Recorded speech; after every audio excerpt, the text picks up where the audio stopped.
आज नामांकन दाखल करिसेंती कांग्रेस प्रार्थी गोपाल दास। रघुनाथपाली विधानसभा निर्वाचन मंडलीर विधानसभा प्रार्थी गोपाल दास राउरकेला अतिरिक्त जिलापाल कार्यालय प्रार्थीपत्र दाखल करिसेंती।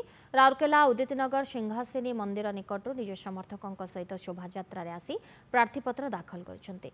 शोभायात्रा समय बीजेपी उपरे खूब बर्षिथिला कांग्रेस।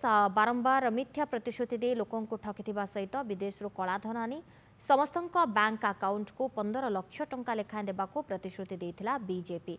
तेबे मिथ्या प्रतिश्रुति दे लोकों को ठकिथिबा रघुनाथपाली कांग्रेस प्रार्थी गोपाल दास अभियोग करछन्ते। बीजेपी बहुत लोकों को देश में ठकी जमी उदाहरण से कही वर्ष को 2 कोटी चाकरी दब बोली से क्या देनी चाकरी।